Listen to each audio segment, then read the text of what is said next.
Hace unos 14 millones de años se produjo una gigantesca explosión a la que se denomina Big Bang.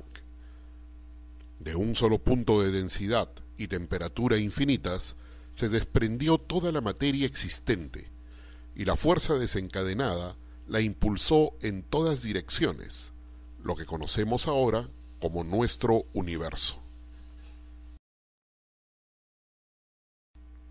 Con el tiempo, y a medida que las masas se alejaban del centro y reducían su velocidad, fueron agrupándose poco a poco debido a la fuerza de la gravedad entre ellas, formando así las galaxias, estrellas y planetas.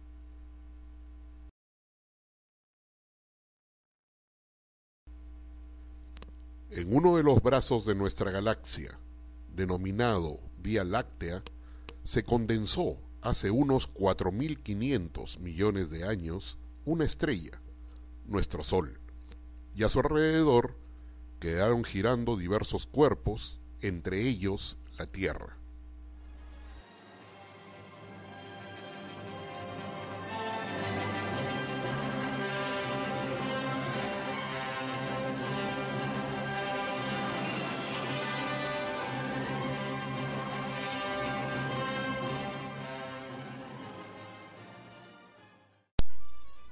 La Tierra es el tercer planeta del Sistema Solar.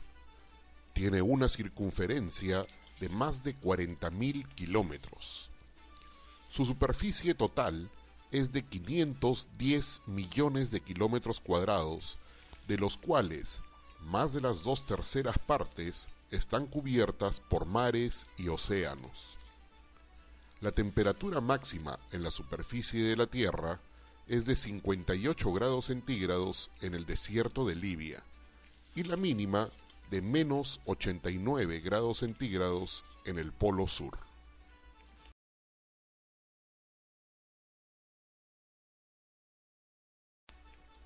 Después de un periodo inicial en que la Tierra era una masa incandescente, las capas exteriores empezaron a solidificarse, permitiendo la formación de una corteza terrestre estable. La Tierra al principio no tenía atmósfera y recibía muchos impactos de meteoritos. La actividad volcánica era intensa, lo que motivaba que grandes masas de lava saliesen al exterior y al enfriarse y solidificarse aumentaba el espesor de la corteza.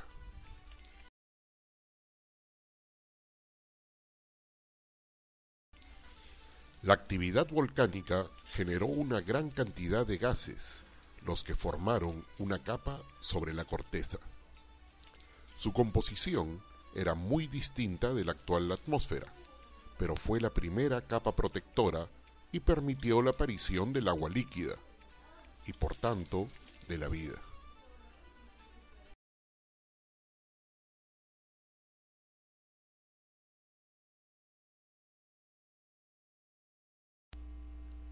Al principio, la Tierra era una masa homogénea e incandescente, que lentamente se fue enfriando y formando su actual estructura interna y aún sigue evolucionando. La corteza terrestre es la capa más superficial de la estructura de la Tierra. Su espesor varía entre 10 kilómetros en los fondos oceánicos y 60 kilómetros en las cordilleras. En ese sentido, la Tierra es comparable con una manzana, siendo la cáscara de ésta el equivalente a la corteza terrestre. La corteza terrestre está formada por placas que se mueven horizontalmente, habiendo zonas en las que se genera nueva corteza y zonas en las que ésta se destruye.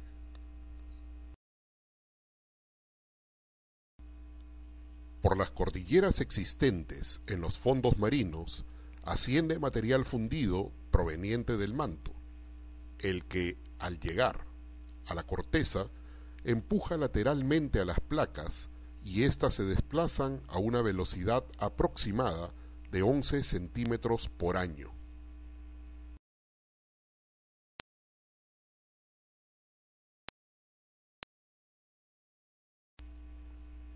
En las fosas oceánicas, allí donde una placa choca con otra, una de ellas se desplaza hacia abajo y se destruye.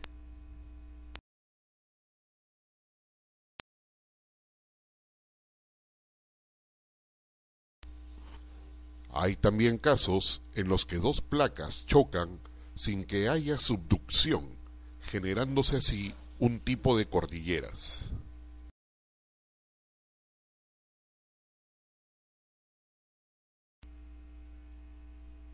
A lo largo de la historia geológica del planeta, las placas sobre las cuales se encuentran los continentes se han movido lateralmente. Durante el Permiano, hace 225 millones de años, existía un único gran continente al que llamamos Pangea, el cual se separó en dos durante el Triásico, formándose así el continente Laurasia al norte y Gondwana al sur, separados por el mar Tetis. El movimiento lateral de los continentes ha continuado hasta la configuración actual.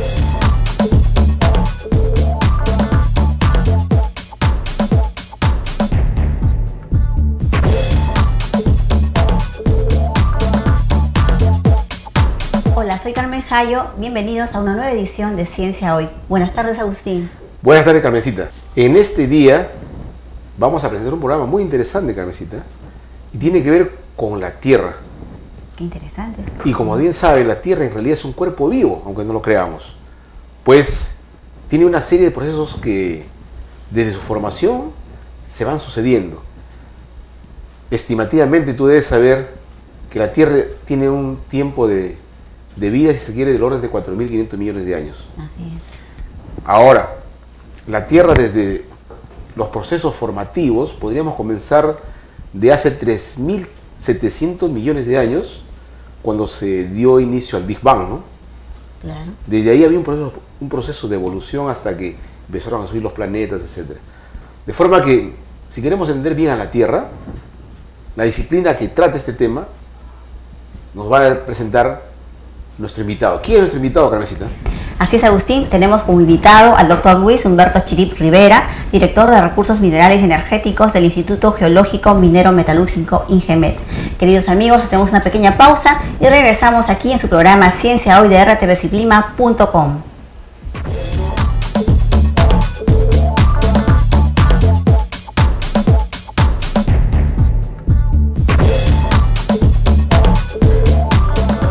Bien, amigos, nos encontramos con el ingeniero Luis Humberto Chirip Rivera. El ingeniero es geólogo graduado en la Universidad Nacional de Ingeniería y doctorado en la Universidad de Heidelberg, Alemania. Es autor de trabajos de investigación sobre petrología, geología de yacimientos y metalogenia. Hasta el 2005 fue jefe del Laboratorio de Mineralogía de la Universidad Nacional de Ingeniería y ha sido director de la Escuela de Geología de la misma universidad, donde además imparte las cátedras de microscopía, petrología de rocas sedimentarias y petrología de rocas ígneas y metamórficas. Es asesor de tesis principalmente relacionadas a temas de mineralogía, petrología y yacimientos. Además es consultor de diversas empresas y actualmente es director de Recursos Minerales y Energéticos del Instituto Geológico Minero Metalúrgico. Buenas tardes, doctor. Bienvenido al programa. Es un placer tenerlo. Buenas tardes, Carmencita. Doctor, la Tierra tiene más o menos, como bien dijo mi colega, el doctor Agustín Zúñiga, tiene 4.500 millones de años de existencia y ha sufrido continuos cambios en su estructura y en su composición, ¿verdad? Los mares, valles, ríos, montañas se han ido generando y también se han ido destruyendo a lo largo de los años continuamente. Y eso es motivo, por supuesto, de estudio, ¿verdad? Quisiera, por favor, que me diga en forma breve y sencilla qué es la geología y a qué se denominan eras geológicas. La geología es la ciencia que estudia la composición de la Tierra y la forma como ésta ha ido evolucionando a lo largo de los tiempos geológicos. Los geólogos sabemos leer el registro que nos dejan las rocas, que nos dejan los continentes, que nos dejan los minerales, para interpretar cómo ha sido esta evolución. Y las eras geológicas, haciendo la analogía con la historia del hombre, las eras geológicas son lapsos marcados por cambios bruscos, tanto en la configuración de los continentes o en la presencia de la vida sobre la Tierra, que permiten determinar periodos en los cuales han habido ciertas características geológicas. Interesante, doctor. Y dígame usted, ¿en qué universidades se imparte esta carrera? ¿Dónde enseñan esta carrera? En el Perú se imparte ingeniería geológica en diversas universidades, todas ellas nacionales, en la Universidad de Cajamarca, la Universidad de Piura, de Cerro de Pasco, de Arequipa, de Tacna, de Puno, de Cusco, y en Lima en 2 universidades, la Universidad Nacional Mayor de San Marcos y la Universidad Nacional de Ingeniería. Doctor, existe una confusión a veces en los términos, por ejemplo, la diferencia que hay entre la ingeniería minera, ingeniería metalúrgica y ingeniería geológica. ¿Cuál es la diferencia en esas carreras? Porque yo supongo que hay mucha diferencia, ¿verdad? Bueno, el campo de acción de la geología va mucho más allá de la recuperación o la identificación de los yacimientos minerales, pero limitándonos a ese campo para aclarar las diferencias entre las 3 especialidades que usted ha mencionado, podemos decir en forma muy sucinta que el ingeniero geólogo descubre los recursos minerales, el ingeniero de minas se encarga de extraerlos, y el ingeniero metalurgista de convertir las rocas en concentrados de minerales o en metales. Dígame, ¿qué otros campos de acción tiene la geología? La geología es muy amplia, más allá de la identificación y de la explotación sustentable de los recursos minerales. La geología se ocupa del estudio de los macizos rocosos para ver su resistencia para la construcción de diversas obras civiles. Se ocupa también de la geoquímica ambiental, de los estudios de cómo ha evolucionado la geología en un determinado ambiente, de la geoquímica, la geofísica. Son diversas las ramas que tiene la carrera de ingeniería geológica. ¿Cuál es el perfil de un estudiante que quiere estudiar esta carrera? Bueno, quien desee ser geólogo debe tener mucha curiosidad científica y mucho amor por la tierra. Y ahora, cuidado con el medio ambiente. Sí, el conocimiento de nuestro planeta es un requisito importante para decir que se ama a la tierra. El cuidado ambiental pasa necesariamente por conocer las características de la tierra. Actualmente, ingeniero, en los colegios se está enseñando geología, en algún grado específicamente.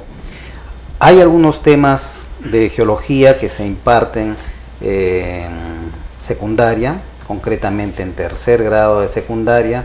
Hay temas relacionados a la formación de la tierra, la formación de las cordilleras, la formación de las rocas, las eras geológicas, los yacimientos, y algo que me genera cierta preocupación es que todos estos temas dentro de una misma unidad los asocian con el tema de la contaminación ambiental.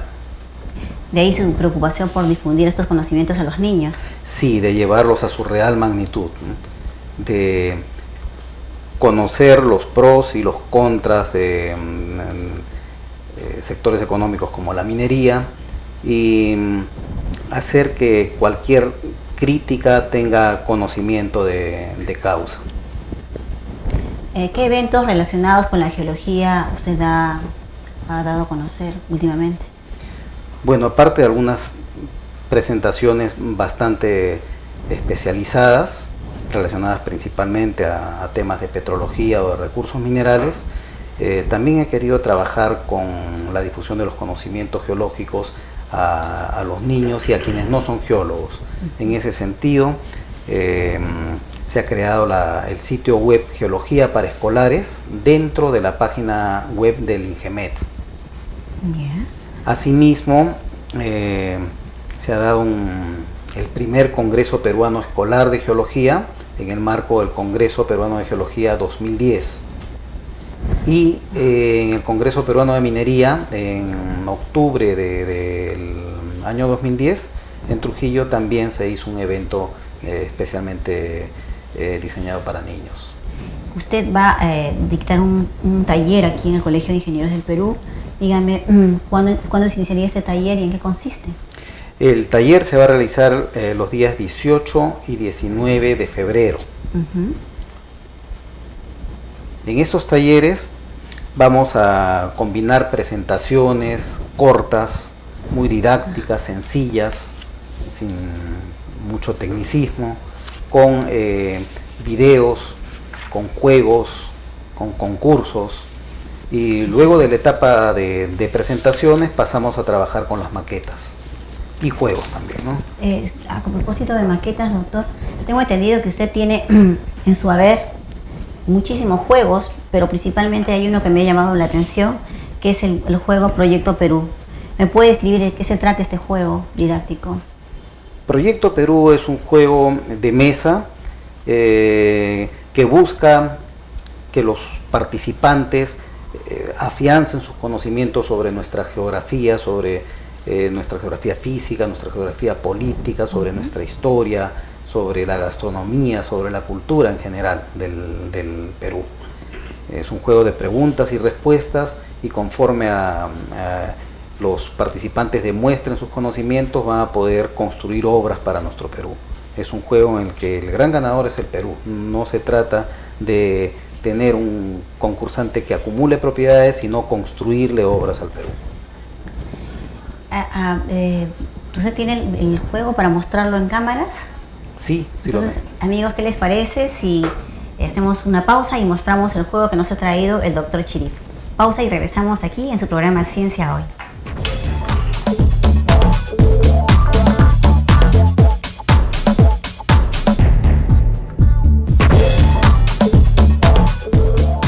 Bien, amigos, ya nos encontramos con este maravilloso juego del doctor Chirif. Doctor, explíquenos en qué consiste este juego. Bueno, como le mencioné, este juego busca poner a prueba los conocimientos que tengamos sobre diferentes aspectos de nuestra geografía. Tenemos en este caso el juego Minas, Obras Civiles y Producción. ¿Para qué sirven estos? Ya, vamos por partes. Al tirar los dados nos va a salir una combinación y nos remite a un casillero. Digamos que nos sale la combinación 2-2, que corresponde a una tarjeta. Antes de retirar la tarjeta, el participante debe decir a qué sitio corresponde el que se indica en la parte superior. Acá se lee Casapalca. Casapalca queda en Lima. Ya. Retiro la tarjeta, compruebo que he contestado correctamente, Lima 9, y en consecuencia pongo una ficha del color que previamente elegido en el punto Lima 9. Y conforme va avanzando el juego, el mapa se va llenando de pines de colores, y más adelante, por cada 5 pines que se consiga en una determinada región norte, centro o sur de Perú, tenemos la oportunidad de construir puentes, y más adelante industrias, y más adelante puertos, y de esta manera el mapa se va llenando de obras de diferentes colores en todo el Perú. Gana el juego, lógicamente, quien haya podido construir más obras para el Perú. Doctor, ingeniero, viene de ingenioso, realmente con eso nos muestra su ingenio maravilloso para que esos chicos puedan jugar y de paso aprender las regiones de nuestro país, los lugares que tenemos a nivel de la costa, sierra y selva del país. ¿Cómo usted cree que aprenden más los chicos? ¿En forma lúdica, experimental o teórica? Yo creo que en forma lúdica o experimental también. ¿O un mix de todo de repente? Sí, un mix de todo. En este caso estamos incidiendo en la parte lúdica, y en el caso que le mencionaba hace unos minutos, los talleres de geología, incidimos más en la parte teórica experimental. Luego de las charlas teóricas, los jóvenes tienen la oportunidad de trabajar ellos mismos con arcillas, con muestras de minerales, con agua, con arena, para que comprueben cómo es la mecánica de los diferentes procesos geológicos. Si un amigo internauta quiere adquirir este juego, ¿dónde tiene que llamarlo? ¿Algún teléfono, dirección, página web, tal vez? Sí, sí. ¿Cuáles son? En la que se señala en la pantalla. Bueno, amigos, los tienen ustedes en la cinta de la pantalla. 9166-9992, o al correo electrónico cym.peruart@hotmail.com. yahoo.com. Muy bien, para que tenga más precisión los amigos, vamos a colocarlo en pantallas para que puedan adquirir, los que están interesados, llamarlo o escribirle a su correo electrónico. Ingeniero, aparte de este juego, ¿qué otros más tiene usted que no los ha traído hoy día, pero que nos han comentado que usted tiene muchísimos? Bueno, aparte de las variaciones de este juego Proyecto Perú, variaciones referidas a los aspectos que le mencioné, tengo un juego de calles para más chiquitines, para que aprendan a racionar el combustible, la gasolina, y buscar los caminos más cortos a casa, a la farmacia, al supermercado. Tengo otro juego inspirado en el trueque que hacían nuestros antepasados, claro, y a enfocar el concepto de riqueza como variación de productos que podamos tener a nuestro alcance. Y también tiene uno de gastronomía, me comentaban. Es una variación de Proyecto Perú, donde las preguntas están direccionadas a aspectos de nuestra gastronomía, de dónde es típico el tacacho, de dónde es típico el quincón, de dónde es la natilla, etcétera, etcétera. Interesante. Entonces, ¿me puede repetir qué día se va a dictar el taller aquí en el Colegio de Ingenieros? Los talleres de geología se van a dictar el día 18 y 19 de febrero. Para ello también tiene que llamar al Colegio de Ingenieros, coordinar con algún capítulo aquí. Sí, en la página web del Colegio de Ingenieros, Consejo Departamental de Lima, aparece la información más detallada de este evento que se va a realizar en febrero, acá en el local de Marconi. Y el teléfono al que se pueden dirigir es el que va a aparecer en pantalla. Muy bien, ingeniero, muchísimas gracias por su aporte al programa. Y bueno, yo no sé si es que esto lo podemos sortear entre nuestros amigos internautas. ¿Qué dice usted? Con mucho gusto. A ver, a los primeros comentarios que nos hagan el próximo martes, los primeros 3 comentarios se van a hacer acreedores de un juego Proyecto Perú. ¿Qué le parece? Muy bien. Bueno, amigos, hacemos una pequeña pausa y continuamos con la entrevista al doctor Humberto Chirip Rivera con nuestro amigo el doctor Agustín Zúñiga. Pausa y regresamos aquí en su programa Ciencia Hoy de rtvciblima.com.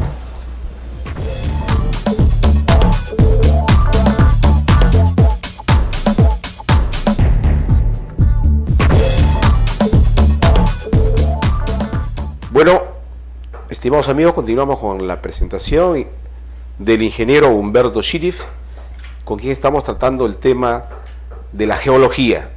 Como su mismo nombre lo dice, es entender la Tierra científicamente. Y a modo de introducción o para replantear en esta segunda parte del tema un poco más relacionado con cómo llegamos a tener la Tierra que tenemos, que es una preocupación permanente de la juventud, de los niños y de todos nosotros, ¿no? Diríamos que la Tierra en realidad, si unimos la teoría del Big Bang con lo que es hoy día, tendríamos que comenzar a decir que cuando la temperatura habría superado millón de grados, no habría habido fuerza capaz de poder enlazar las partículas elementales, de modo que no habría habido en esos momentos ni núcleos, ni átomos todavía, hasta que se produjo la gran inflación. La inflación entonces redujo esa temperatura al orden de, digamos, miles de millones. Entonces sí habría habido capacidad de los enlaces superarlas y ir produciendo los primeros núcleos, produciéndose la nucleosíntesis, etcétera, ¿no? Desde ahí habría entonces llegado los momentos en los que ya empezaron a constituirse los sistemas denominados sistemas solares, etcétera, o sistemas de planetas. Y estaríamos hablando de los 5.000, no sé, millones de años, o tal vez 10.000 millones de años. De modo que la Tierra como tal la conocemos no ha sido como es. Y a futuro, ¿continuará siendo como es? Es una pregunta que quisiéramos conversar con el ingeniero. Ingeniero, si nos puede decir, la Tierra, ¿cómo llegó a ser lo que vemos hoy como constituyente del sistema solar? ¿Cómo llegó a ser eso, la Tierra? Bueno, en primer lugar, muy interesante la analogía que hizo en la presentación sobre la Tierra con respecto a un ser vivo, por cuanto La Tierra es un cuerpo que ha venido evolucionando y viene evolucionando. En un inicio ha sido una inmensa bola incandescente, totalmente homogénea, y con el transcurso del tiempo se han ido diferenciando sus diferentes componentes. Actualmente tenemos una estructura interna con un núcleo líquido, un inmenso manto, y la parte superior del manto ligeramente móvil, ligeramente pastosa, y la parte superior de esta inmensa bola constituida por la corteza litosférica sólida, cubierta parcialmente por inmensas masas de agua, los océanos, ¿no? Y una capa de gases, nuestra atmósfera. Ahora, también sabemos que no siempre las cordilleras altísimas que vemos hoy fueron cordilleras, ni los fondos marinos fueron siempre fondos marinos. Hay superficies ahora que observamos que antes fueron fondos marinos. Entonces la pregunta sería, ¿alguna vez volverán a ser fondos marinos lo que estamos viendo ahora como superficies?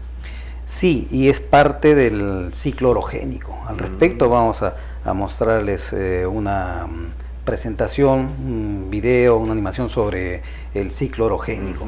Estos ciclos que convierten los fondos de cuencas en cordilleras y hacen desaparecer las cordilleras son ciclos que duran alrededor de 250 millones de años. Y si comparamos eso con el tiempo de vida del hombre o de vida como ser social, ¿no?, que no pasa de 1 millón de años, 30.000, para referirnos a el hombre como ser histórico, son dimensiones muy pequeñas con respecto al tiempo que duran los ciclos geológicos, prácticamente imperceptibles para el hombre.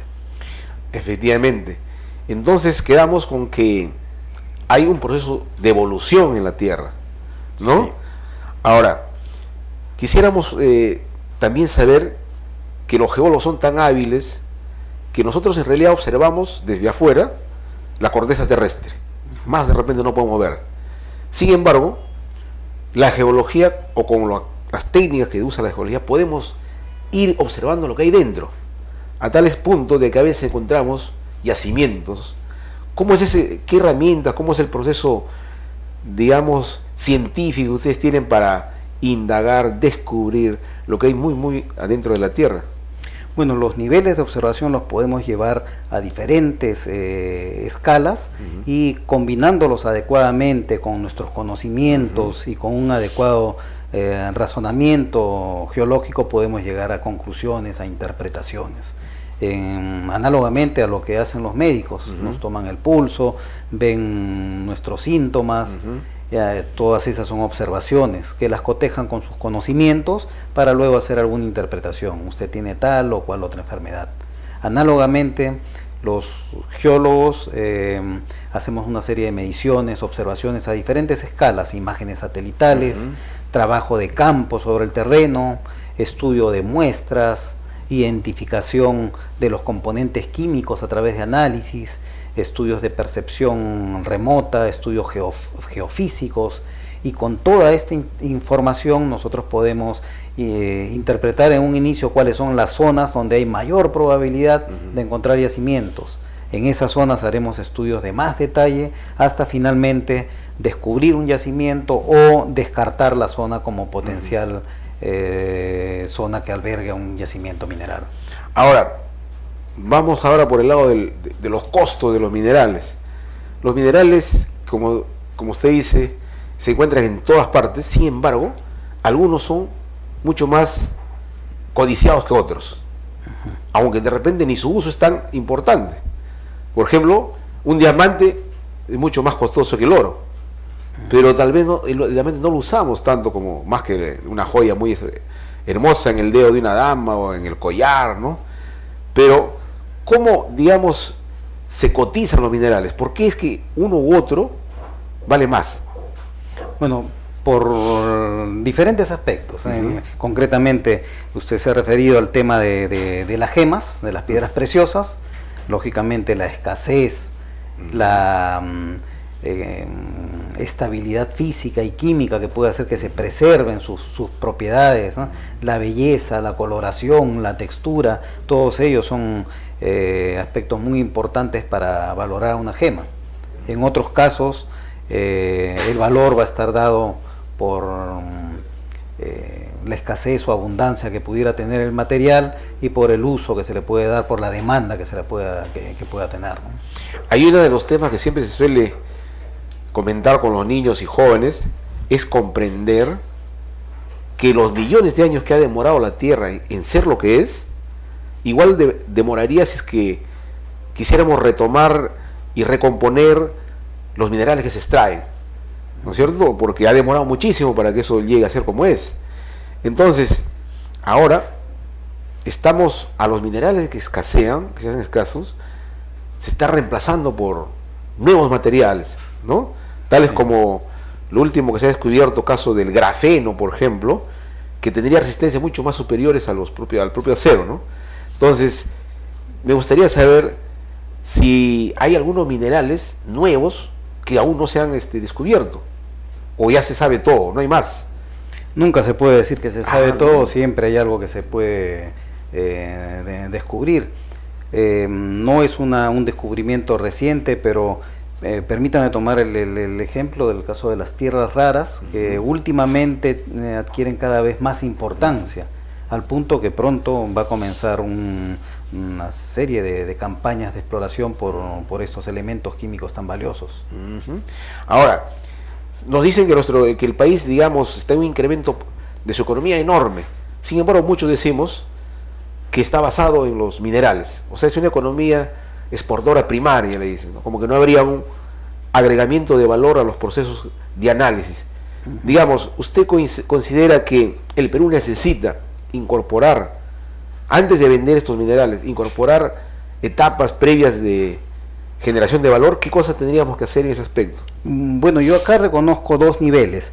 El primero ya tiene en sí un gran valor agregado, el de convertir rocas en concentrados de minerales o en metales. Es un sector económico que da trabajo a muchas personas y bueno, tiene una serie de beneficios que no viene al caso acá a detallar, pero en sí ello ya constituye un primer nivel de valor agregado. Un segundo nivel de la industrialización siempre va a ser bien recibido acá en el Perú, pero yo quisiera manejarlo ambos niveles por separado. Ya. Ahora, los instrumentos usted ya mencionó algunos, como que hay también estudios satelitales. Se suele a veces comentar, de repente malentendido, los países sin ser peruanos ya saben nuestro potencial con solo mapearlo desde el exterior, ¿o es falso eso? Las imágenes satelitales son una herramienta muy importante, pero no son la única, ni podemos decir que sea una herramienta que solucione todos los problemas. Siempre va a ser necesario recorrer la superficie y poder tomar directamente información geológica. Allá. O sea, la prueba final siempre va a ser la... Pero sin embargo, la satelital te da unos indicadores. Sí, son indicadores. De igual manera, la geoquímica también nos brinda importantes indicadores, la geofísica, los estudios geológicos regionales a escala regional nos brindan también importantes indicadores, ¿no? Correcto. Ahora, en cuanto a la formación en las universidades, en los centros mineros principales, me refiero a los departamentos, ¿hay escuelas de geología o está todo centralizado en Lima? ¿Cómo está distribuido? No, hay muy importantes escuelas de geología en diversas regiones de nuestro Perú, en Cajamarca, en Piura, en Cerro de Pasco, una escuela con tanta tradición, en Arequipa, en Cusco, en Puno, en Tacna, y bueno, acá en Lima tenemos dos, San Marcos y la UNI. Ya. De los personajes históricos a recordar, a tenerlos presentes permanentemente como hombres vanguardia o estandartes de la ciencia y geología, ¿a quiénes consideraría usted? Carlos Lizón, considerado el padre de la geología en el Perú. ¿De dónde fue él? ¿En qué año? Lima, comienzos del siglo pasado, en 1929-30 hizo una publicación muy importante que marcó época. De ahí él es uno de los personajes importantes. De las personas. ¿Y la facultad de geología más antigua en el Perú cuál fue? La de la UNI, que comenzó en el siglo XIX, en la segunda mitad del siglo XIX, como la Escuela de Ingenieros y de Minas. ¿Usted ha estudiado ahí? Yo estudiaba. ¿Qué profesora recuerda de esa? Yo también estudiaba en esa universidad y me gustaría que señale a ver algunos profesores suyos en esa época. De la época en que estudié, recuerdo con mucho respeto y mucho cariño al doctor César Canepa, al ingeniero doctor Jorge Sáez, al profesor ingeniero Pedro Hugo Tumialán, que hasta ahora enseña a Donoren. Bueno, son algunos de los profesores de esa época. ¿Cómo es que la universidad estimula, digamos, a los jóvenes universitarios sus estudios de posgrado? ¿Todos el posgrado se hace acá o hay maneras para irse al extranjero? Usted estudió en Francia, ¿cómo llegó a estudiar ahí en ese lugar? Bueno, hay muchas escuelas nacionales que ofrecen el programa de posgrado en geología. Y hay también muchísima oferta en el extranjero. Yo tuve la suerte de postular a una beca y obtenerla en la República Federal Alemana. En Heidelberg, ¿no? En Heidelberg. Sí. Actualmente hay muchos posgradistas de Perú en Brasil, en Francia, en España, cada vez más en Estados Unidos, en diversos países del mundo. Bien, digamos, la geología está muy unida a la ingeniería minera, a la metalurgia, el INGEMET mismo su nombre lo dice, ¿no? Yo quisiera saber si, hacia el futuro, ¿cuáles son los retos principales o fundamentales que tendría la geología en los siguientes años?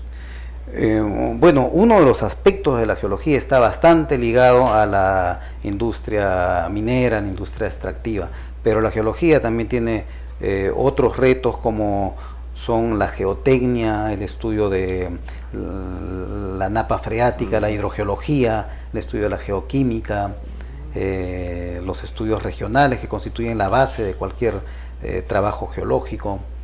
Son diferentes campos que tiene nuestra especialidad y que la convierten en una carrera bastante amplia. Y ¿se podría decir que tiene mucho futuro la geología? Sí, tiene mucho futuro. Correcto. Ahora, en cuanto a energía, hablando de recursos, dado que ¿no?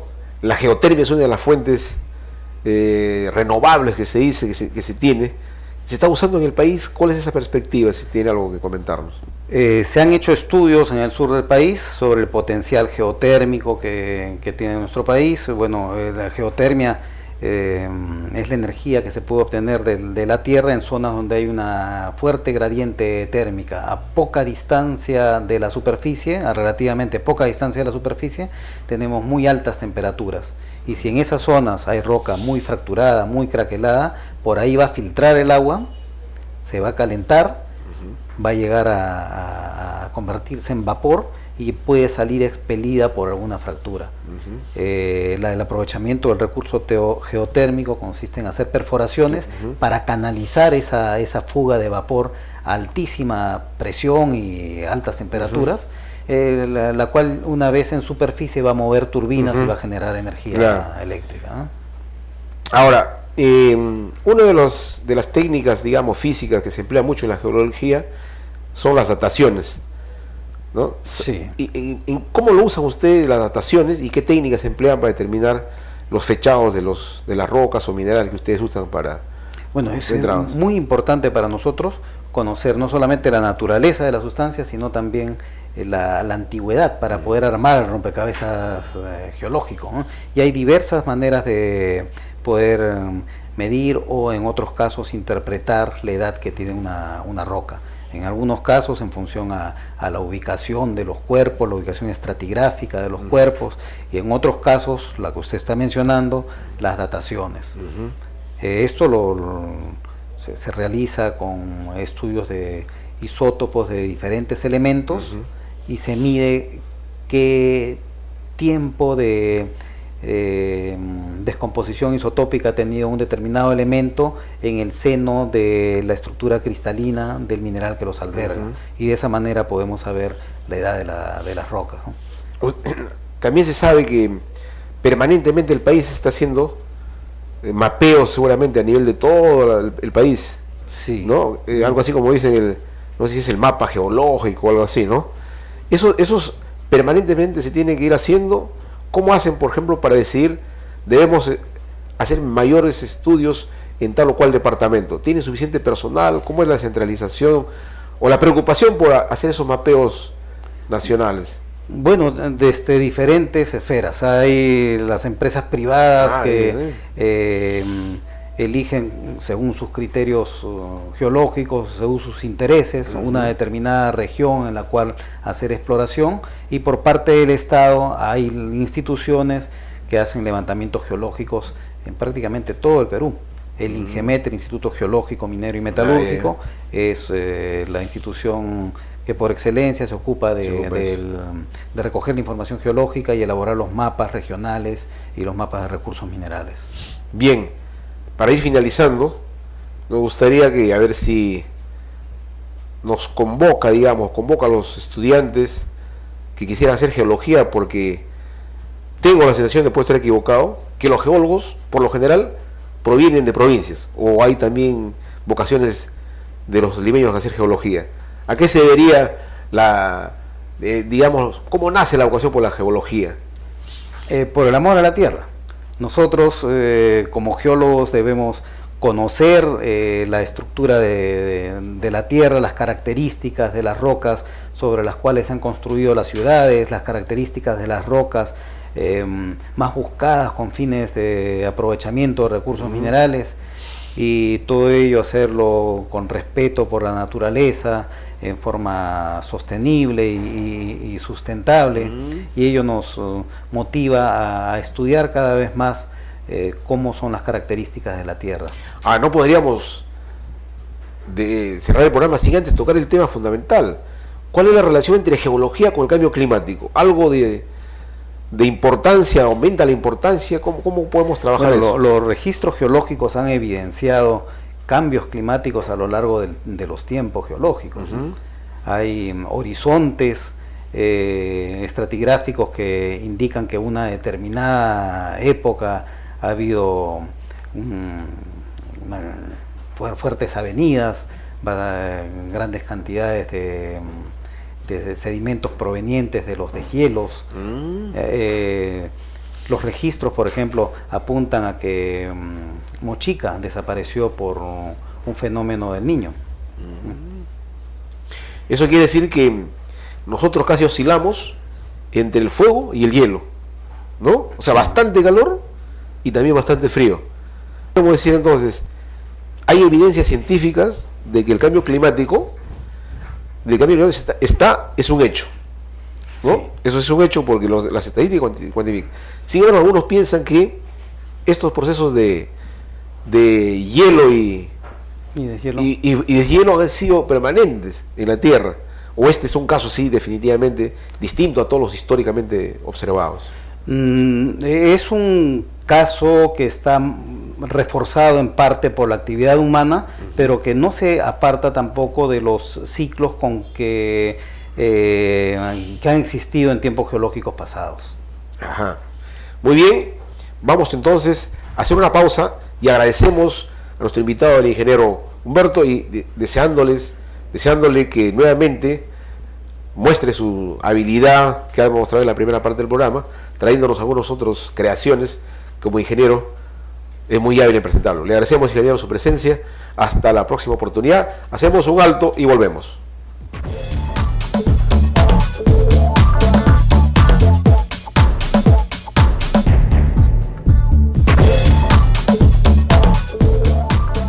Amigos, llegamos al final del programa, no sin antes agradecerles a todos nuestros amigos por sus interesantes comentarios, y no se olviden que los 3 primeros comentarios para este programa serán acreedores de este juego fantástico que nos ha traído el ingeniero Humberto Chirip, que es Proyecto Perú. El ingeniero trajo un video que se refiere al ciclo orogénico, y con él entonces ustedes, estimados amigos, podrán interpretar de manera muy racional el proceso de evolución de la Tierra. Me ha gustado mucho la presentación, en la medida que siempre nos compromete a racionalizar, a explicar las cosas, no a aceptar. En este programa tenemos la cultura por la explicación, más que por la aceptación. Y eso ha contribuido muchísimo el ingeniero, a quien efectivamente lo visitaremos o vendrá nuevamente, porque tiene mucho que contarnos, mucho que explicarnos sobre la geología y la Tierra, que es nuestra Tierra, que es la única habitable, por lo menos, en este inmenso cosmos que tiene la Tierra. Así es, Agustín. Bueno, amigos, muchísimas gracias nuevamente y no se olviden de seguirnos aquí en su programa Ciencia Hoy de rtvciblima.com.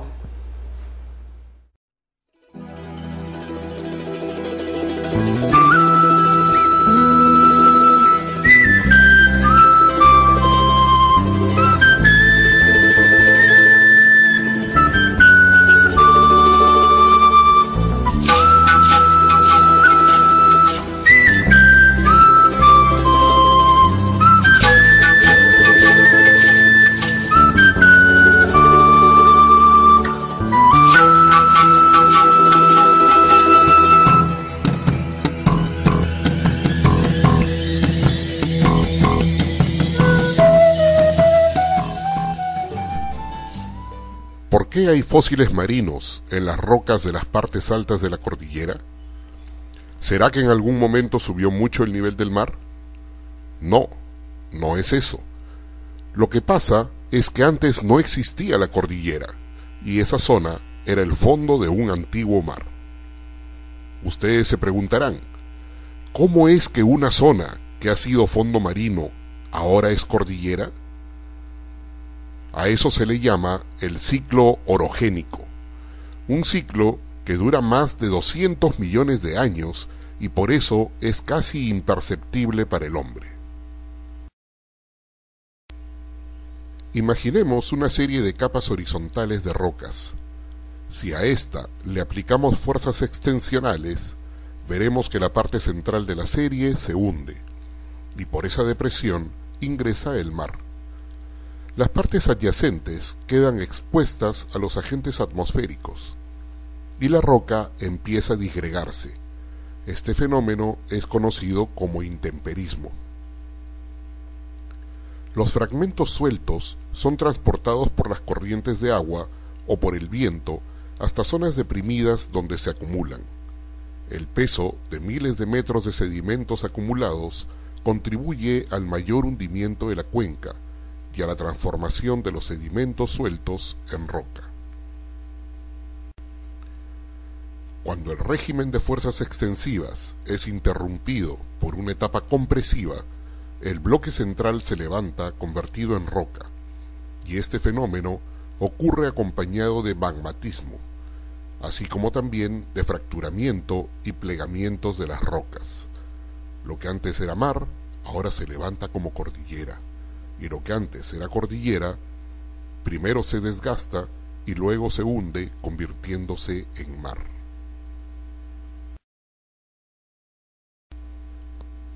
¿Y de dónde provienen esas fuerzas compresivas y extensivas? Provienen de la distribución de esfuerzos durante el movimiento de las placas.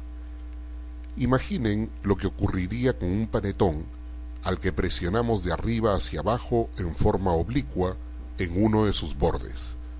Veremos que en la parte superior el panetón se estira y hasta se puede agrietar.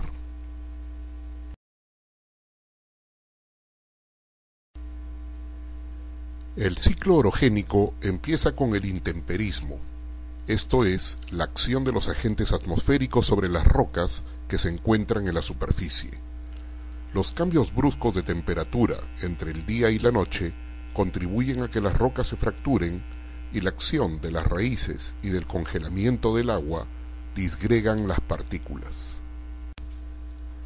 Luego, la gravedad y las corrientes de hielo, agua o viento se encargan de desgastar o erosionar a las rocas y transportar las partículas sueltas cuesta abajo, hasta zonas donde las corrientes ya no las puedan seguir arrastrando y se depositarán y acumularán, formando depósitos que pueden alcanzar los miles de metros de espesor. El peso de estos contribuye al hundimiento de la cuenca y a la transformación de los sedimentos sueltos en roca maciza. La corteza soportará el hundimiento de la cuenca hasta un límite, y luego se generará una fuerza de reacción que empujará a toda la cuenca hacia arriba. Esto se produce cuando el régimen de fuerzas extensivas cambia a compresivas. Simultáneamente, se producirá una intensa actividad magmática. El magma ascenderá y formará rocas intrusivas y volcánicas que se sumarán a las rocas sedimentarias formadas en la cuenca. Todo el conjunto asciende y se formará una nueva cordillera, allí donde antes existía un mar. El ciclo orogénico tiene duraciones variables, pero del orden de los 250 millones de años. Ahora se preguntarán, ¿cómo es que las corrientes de agua pueden hacer desaparecer montañas enteras? ¿Cómo se pueden depositar miles de metros de partículas sueltas? ¿Cómo se convierten en roca? ¿Cómo se genera el magmatismo? ¿Cómo se van a poder deformar las rocas si son tan duras? ¿Cómo se levantan las cordilleras? Todo ello lo veremos en las exposiciones sobre geodinámica. Por ahora, solo veremos que las corrientes de hielo, agua o viento sí son capaces de transportar los sedimentos provenientes de la destrucción de cordilleras enteras. ¿Qué diferencia observas en estas dos fotos de ríos de nuestra Amazonía? En la foto de la izquierda, el agua es limpia, y en la foto de la derecha, el agua es marrón, como barro. Durante los meses de lluvia, las partículas sueltas que se encuentran sobre la superficie de los cerros es arrastrada hacia los ríos, y por eso estos se ven cargados de arcillas. Ahora estamos viendo una parte del ciclo orogénico, el transporte. Esas partículas se acumularán en las playas del río y hasta en el océano. En estas dos fotos vemos una secuencia de capas de rocas sedimentarias y se nota también cómo éstas parcialmente han desaparecido. En la foto de la izquierda, el río se ha encargado de llevarse consigo las partículas provenientes de la destrucción de las rocas ubicadas a lo largo de su cauce, y en la foto de la derecha ha desaparecido una gran extensión de capas sedimentarias. Las partículas sueltas han caído por gravedad y se han acumulado en depósitos con forma de conos. Luego, el viento u otro agente se encargará de llevarse esas partículas y depositarlas en una cuenca. De esa manera, la estructura geológica, conocida como la Catedral de Paracas, un hermoso arco de roca, desapareció debido a un agente geológico, el terremoto del 15 de agosto del 2007, convirtiéndose en escombros que poco a poco las olas y la corriente marina se encargarán de hacerlos cada vez más pequeños y dispersarlos. El ciclo orogénico continúa en la actualidad. Los Andes se siguen levantando y se siguen erosionando. Las partículas provenientes de su destrucción siguen siendo transportadas y depositadas en las cuencas de la plataforma marina y de la llanura amazónica. La superficie del Perú viene cambiando constantemente, a velocidades prácticamente imperceptibles para el hombre. Observen cómo ha sido el Perú en el Triásico, Jurásico y Cretácico. En el Cenozoico inferior, el mar se retiró a prácticamente su actual ubicación, con excepción de la zona norte, donde el océano llegaba hasta nuestra Amazonía, y existía una gran cordillera volcánica. En el Cenozoico superior, la configuración era muy similar a la actual. En este mapa se puede ver la configuración actual: 3 cadenas montañosas, 2 nudos, valles costeros, cuencas interandinas y amazónicas. También se han dibujado como referencia los límites departamentales e internacionales. A lo largo y ancho de nuestro territorio se encuentran expuestas rocas que se han formado en diferentes ambientes, esto es, en fondos marinos, o en lagos, o en cuencas continentales, o en el interior de la corteza. ¿Y cómo es que las rocas que se han formado en el interior de la corteza ahora se encuentran expuestas en superficie? En este dibujo podemos ver que hay rocas que se han formado en el interior de la corteza, tales como los stocks intrusivos, diques y sills. Cuando los grandes bloques de rocas ascienden, el efecto de los agentes atmosféricos se intensifica, y con ello se intensifica el desgaste o erosión de la superficie. Y las rocas que se han formado a grandes profundidades pueden llegar a quedar expuestas en la superficie, tal como se ve en el punto señalado con una X. Este es el caso de nuestro batolito de la costa, un inmenso macizo rocoso que se formó durante el Cretácico superior hasta el Cenozoico inferior, a más de 2 kilómetros de profundidad, y que hoy está expuesto en el flanco occidental de la cordillera occidental, desde La Libertad hasta Tacna. Asimismo, en la superficie se encuentran rocas que se han formado en antiguos lechos marinos o lagunares, o como productos de antiguos aluviones. ¿Y cómo se identifica el ambiente de formación de las rocas? Los sedimentos generados por el desgaste de los macizos rocosos son transportados hacia las cuencas por las corrientes de hielo, agua o viento, formando así depósitos glaciares, lagunares, eólicos, fluviales, aluvionales, deltaicos, de plataforma marina y de llanuras abisales. Las rocas que se generan en cada una de estas cuencas tienen particularidades que los geólogos saben reconocer. Eso lo veremos en el capítulo 6, Geodinámica Externa. En esta foto se puede observar un macizo rocoso fuertemente fracturado y pequeños fragmentos disgregados de la roca por efecto de las raíces y de los cambios bruscos de temperatura. Los fragmentos caen por gravedad y se acumulan en las depresiones o en las partes bajas del macizo. En estas dos fotos vemos grandes acumulaciones de sedimentos en las paredes del macizo rocoso.